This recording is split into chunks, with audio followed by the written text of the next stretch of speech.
चलो विजय बाबू, अब की बार कविता नहीं, गजल लिखना। बोलते बोलते विजय का चेहरा उदास हो जाता है और टाइपराइटर का भी। तो अगली बार वो फिर से कुछ कागज खराब करके एक गजल तैयार करता है और एक बार फिर से पेश कर देता है लखनवी अंदाज में सरिता के सामने। इस बार सरिता अपनी हंसी रोक नहीं पाती और मन ही मन उसे एहसास हो जाता है विजय की चाहत का। और उस दिन के बाद से हर गुजरते दिन के साथ धीरे धीरे सरिता और विजय की अच्छी खासी दोस्ती हो जाती है।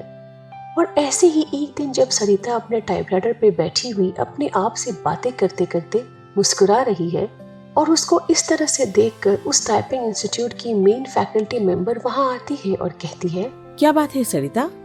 आई am noticing from past few days, आजकल तुम बहुत खुश रहने लगी हो। इतने में विजय वहां एंटर होता है, जिसकी तरफ देखकर सरिता के चेहरे पे मुस्कान तैर जाती है और विजय भी मुस्कुरा देता है। तो सरिता बिना कोई जवाब दिए सिर्फ मुस्कुरा कर वहां से चली जाती है। तो विजय सोचता है, क्या सरिता को भी मुझसे प्रेम हो गया है? और सूरज ढलता है।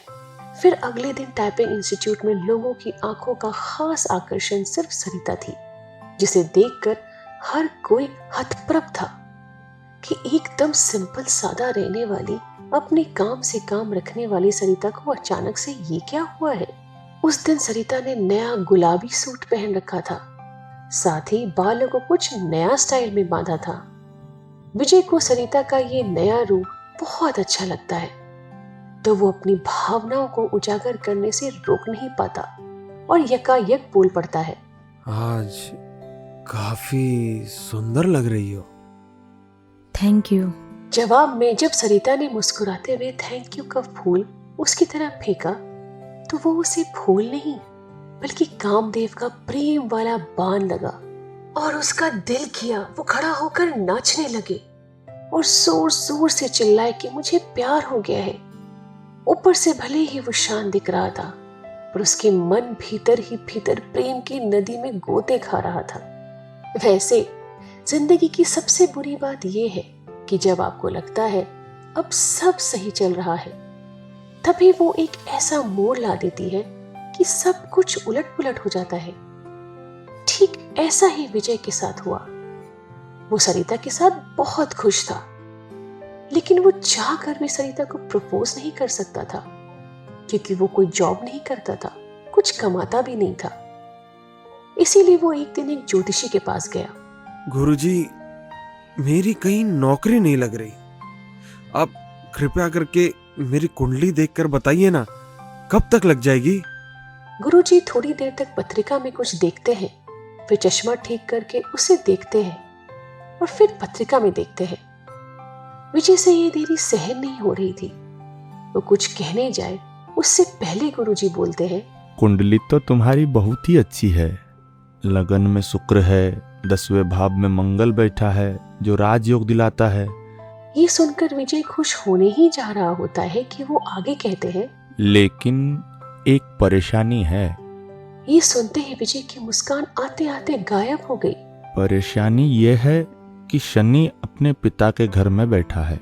क्योंकि उसकी अपने पिता के साथ नहीं बनती है, तो तुम्हारी भी अपने पिता से अनबन रहेगी और तुम्हें काल सर्प दोष भी है, जिसकी वजह से तुम्हारे सारे काम बनते बनते रुक जाते हैं।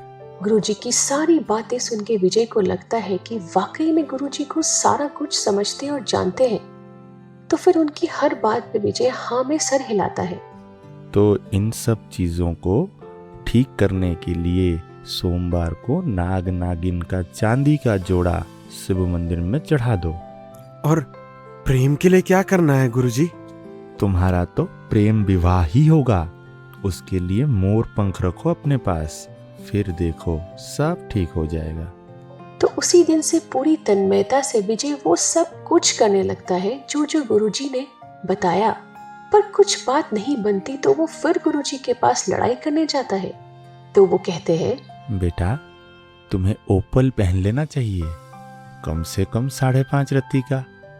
और तुम ऐसा करो। रहने दीजिए, कुछ नहीं करना मुझे। गुरुजी आश्चर्य से उसकी तरफ देखते रह जाते हैं और विजय गुस्से से वहां से निकलकर सीधे अपने घर पहुंचता है तो देखता है कि उसकी माँ सब्जी काट रही होती है और वो सब्जी काटते काटते अपनी जगह से उठकर विजय से मुखातिब होते हुए उसके पास आते हुए बोलती है, बेटा कल घर पर ही रहना, तुम्हारे पिताजी के दोस्त आ रहे हैं घर पर तुझे देखने के लिए। तुझे पता है उनकी बेटी के साथ तुम्हारे रिश्ते की बात चलाई है तेरे पिताजी ने। अरे माँ, हम कितनी बार कह चुके हैं, जब तक कि हमारी नौकरी नहीं लग जाती हम शादी नहीं करेंगे। अरे पागल, तुझे पता है लड़की की सरकारी नौकरी है। अरे अपनी बीवी की कमाई पे जीने से अच्छा है हम जिंदगी भर कुंवारे ही रह ले। विजय की माँ उसके इस बिना कारण उखड़ने को लेकर हैरान होते हुए उसकी ओर देखती है और कुछ बड़बड़ाते हुए विजय गुस्से में अपने कमरे में चला जाता है। विजय बहुत परेशान रहने लगा क्योंकि एक तो उसे नौकरी मिल नहीं रही, उस पर घर वाले शादी की रट लगाए हुए हैं और पूरा हफ्ता बीत गया पर सरिता इंस्टीट्यूट नहीं आई। यही सब सोच रहा होता है विजय कि तभी सरिता आती है। उसे देखकर विजय के उतरे हुए चेहरे पर मुस्कान आती है और वो पूछता है, आज पूरे 7 दिन बाद आई हो, क्या हुआ? जिंदगी कुछ लोगों के लिए आसान नहीं होती। ये कहते हुए वो अपनी चेयर पर बैठ जाती है। पर हुआ क्या है? अब क्या क्या बताऊँ आपको। मेरी छोटी बहन जो बीए कर रही है वो किसी लड़के से प्यार करती है। हमने उसे समझाने की कोशिश की तो वो और उखड़ गई और हद तो तब हो गई जब वो हम सबकी परवाह किए बिना उस लड़के के साथ बिना शादी किए रहने चली गई। पर क्यों? उसका कहना है कि अगर वो ऐसा नहीं करती तो उसकी शादी नहीं हो पाती। मतलब? हमारे घर की आर्थिक स्थिति।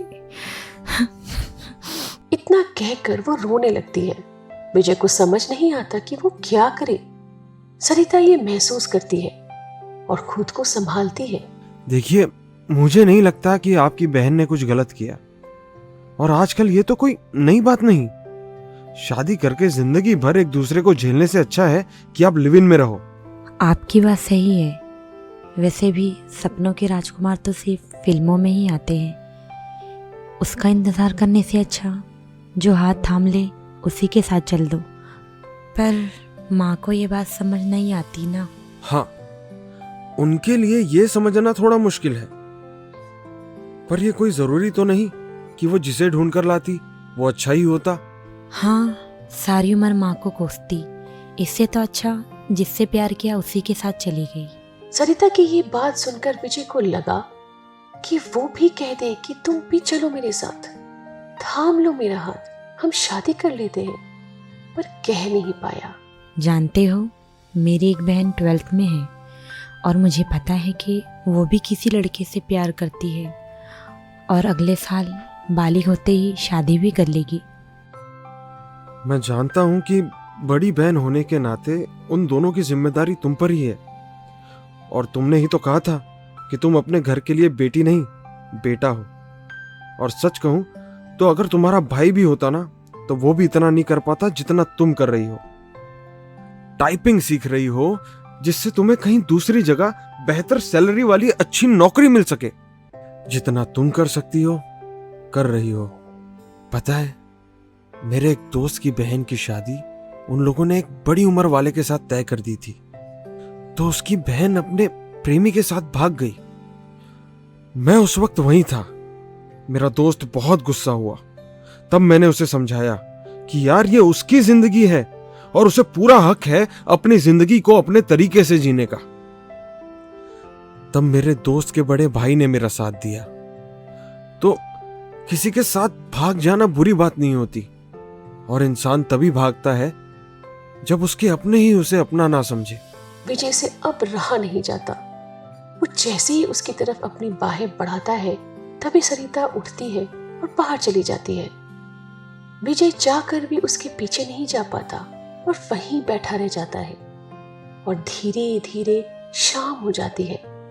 तो विजय इंस्टीट्यूट से निकलकर अपने घर के लिए निकल पड़ता है, पर उसके मन में एक अजीब सी बेचैनी है।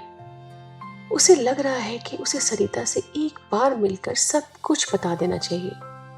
ये सोच लिए वो कुछ कदम आगे बढ़ाता है कि तभी बिजली की तेज गड़गड़ाहट उसका ध्यान अपनी ओर खींच लेती है। वो ऊपर आसमान की तरफ देखता है तो पाता है कि आसमान में काले बादल घेराए थे। बिल्कुल रात जैसा लगने लगा था। रह रह के बिजली चमक रही थी, बादल गरज रहे थे।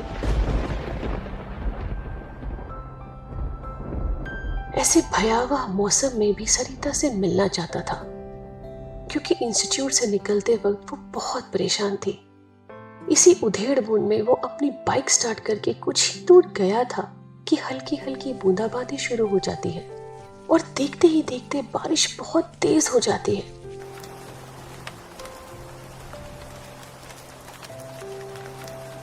आसपास के लोग बारिश से बचने के लिए किसी छांव में या फिर किसी शेड के नीचे खड़े हो रहे थे, पर विजय अपनी ही सोच में खोया हुआ भीगता हुआ वापस इंस्टीट्यूट पहुंच जाता है।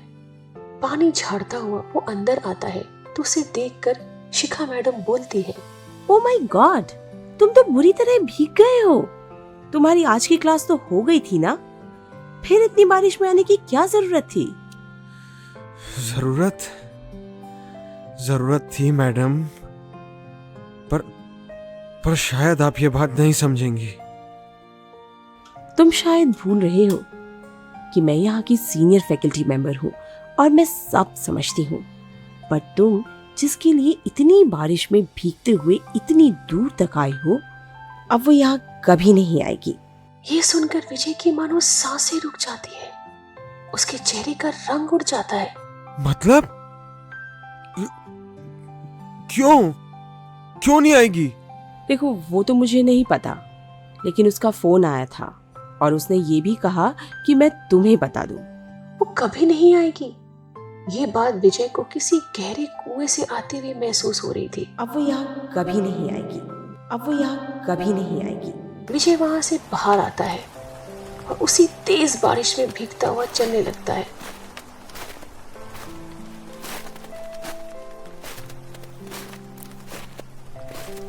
कहाँ जा रहा है उसे कुछ पता नहीं।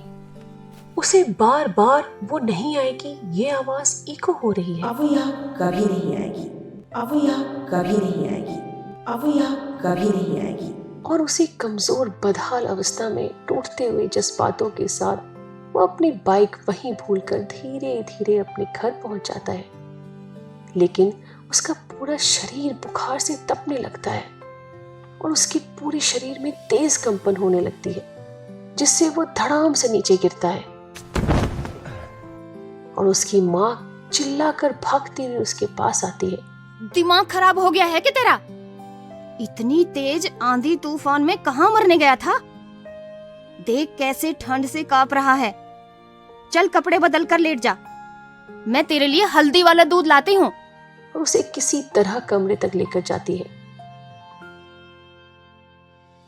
अगली सुबह बिस्तर से चौंक कर उठता है विजय और बिना कपड़े बदले, बिना हाथ मुंह धोए घर से बाहर निकल जाता है और एक रिक्शा पकड़कर जैसे तैसे इंस्टीट्यूट पहुंचता है, जहां वो सीधे शिखा मैडम से जाकर मिलता है। मैडम, मुझे सरिता का पता चाहिए। जवाब में शिखा मैडम एक कागज पे सरिता का एड्रेस लिखकर देती है और विजय को कागज का टुकड़ा लेकर वहां से लगभग भागता हुआ निकल जाता है और सीधा सरिता के घर पहुंचता है तो वहां ताला लगा हुआ है।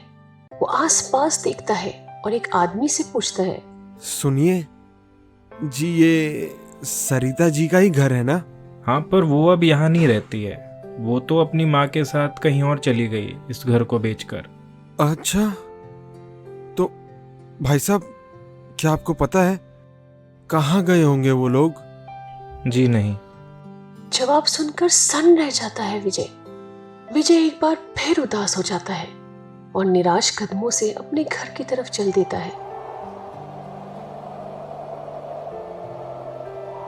विजय को सरिता की ये बात बिल्कुल पसंद नहीं आती और वो गुस्से में सब सामान इधर उधर फेंकने लगता है।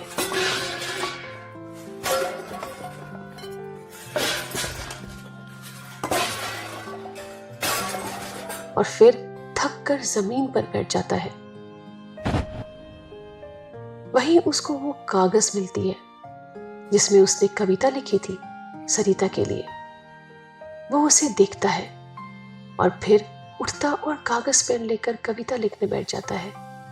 वक्त बीत जाता है और धीरे धीरे इस वाक्या को हुए 1 महीना गुजर जाता है और विजय अपने हाथ में एक मैगजीन लेकर अपनी छत पे पहुंचता है। आज उसकी कविता इस मैगजीन में प्रकाशित हुई है और आज ही के दिन पिछले महीने वो सरिता से आखिरी बार मिला था।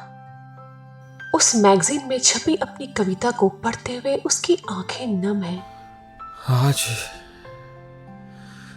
आज पूरा 1 महीना हो गया इसे छपे हुए,